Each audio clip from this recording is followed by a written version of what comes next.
Bonjour à tous et bienvenue dans cette partie de la formation. Nous avons créé euh, l'utilisateur, on a créé l'adresse, ok, et au niveau de l'adresse, on a le street, code postal, city, country, et puis voilà, le user ici, c'est la relation, ok, donc la relation. Donc du coup, ça, on peut le faire, hein, soit c'est à l'utilisateur qu'on ajoute directement l'adresse et c'est bon, ou bien au niveau de adresse, est-ce que nous avons, alors je vais chercher ici, user.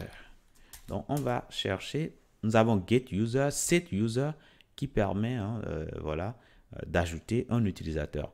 Mais au niveau de user, ici, on peut ajouter une adresse, n'est-ce pas? Donc, je mets ici adresse. Donc là, vous allez voir que nous avons une méthode get address, nous avons add address, voilà. Donc ici, hein, on peut le faire, hein. On peut prendre l'utilisateur là. Donc, je mets ici $user que nous avons créé et on pourra faire tout simplement add address, tout simplement, et on va lui donner tout simplement l'adresse qu'on vient de créer là, address, tout simplement. Et là, c'est bon. Maintenant, une fois que nous avons fait ces modifications-là, on peut stocker hein, le user dans le tableau que nous avons ici pour pouvoir y accéder après. Ok, nous en avons le droit. Donc, je vais prendre alors quoi? Je vais prendre alors users au pluriel et je vais y insérer tout simplement $user.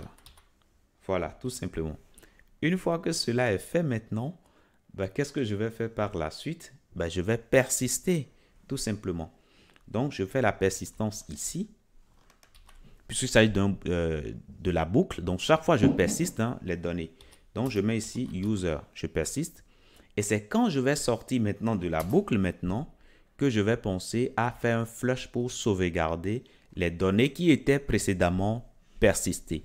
Donc, je vais persister également l'adresse, address, voilà, tout simplement.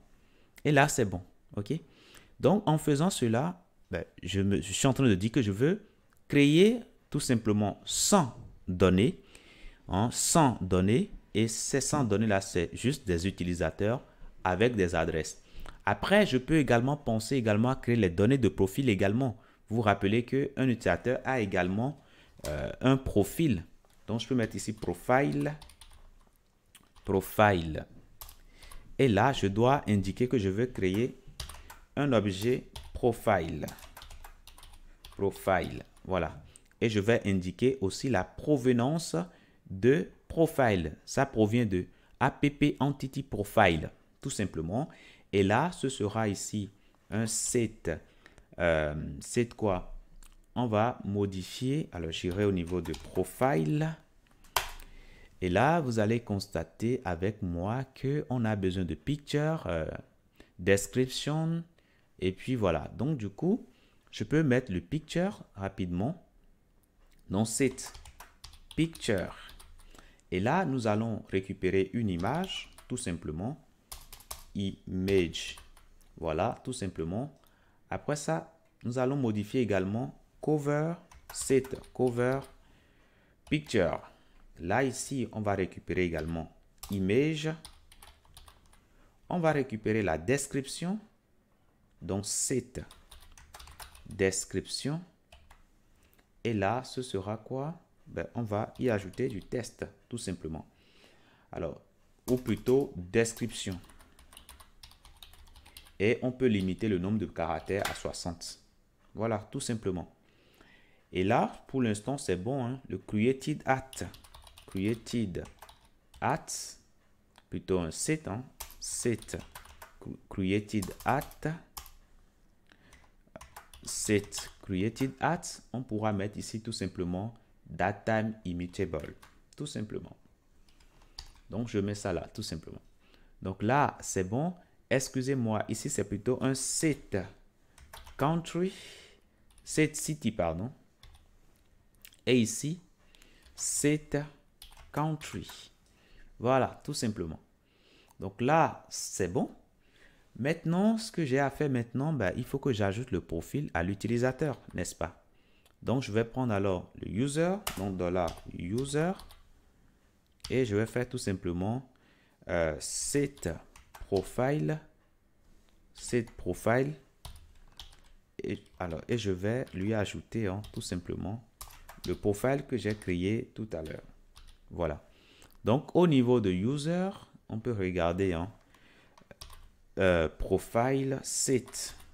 Profile a pour objet d'ajouter un profil à l'utilisateur. Donc là, c'est bon. Donc, je peux me permettre alors ici de dire, je vais persister également le profil que j'ai créé. Donc, profile, tout simplement. OK? Donc, voilà. Donc là, c'est bon. J'ai créé cette boucle for qui me permet de créer ces entités-là. Et à la fin, je les persiste. Et quand je vais sortir de la boucle, maintenant, je vais faire un flush pour indiquer que je veux sauvegarder tout ça en base de données.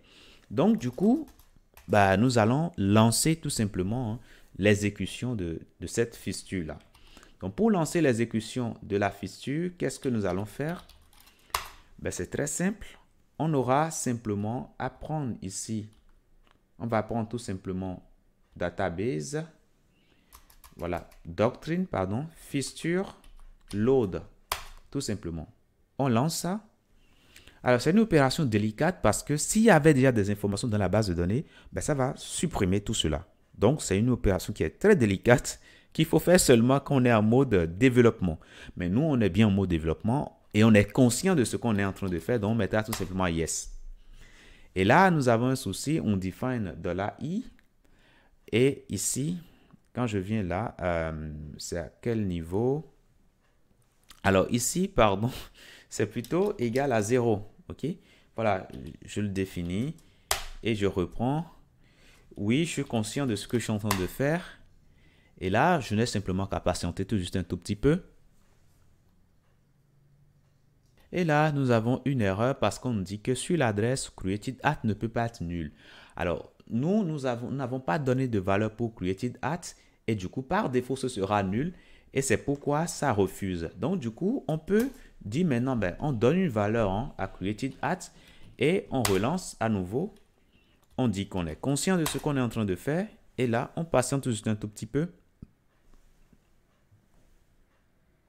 Et là, c'est bon, tout s'est passé correctement. Donc, je peux aller au niveau de ma base de données, au niveau de SQLite ici.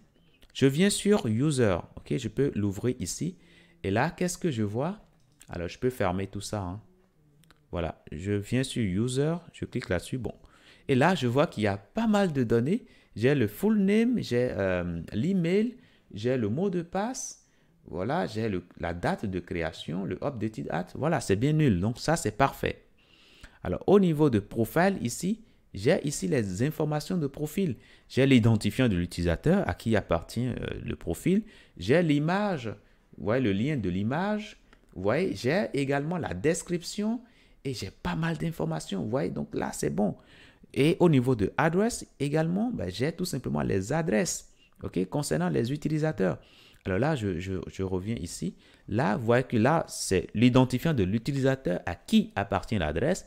J'ai la rue avec le numéro, j'ai le code postal, j'ai la ville, j'ai le pays. Bref, j'ai généré des informations de manière ultra rapide. Et là, vous voyez que nous avons généré au total 100 informations. Mais là, c'est parfait ça. Maintenant, je vais vous laisser en exercice de faire comme ce que nous avions fait jusque-là et de me produire tout simplement des données au niveau de catégorie, au niveau de article aussi. OK? Je vous laisse le faire et dans la prochaine partie, nous allons corriger tout ça. Je vous dis merci et à tout de suite.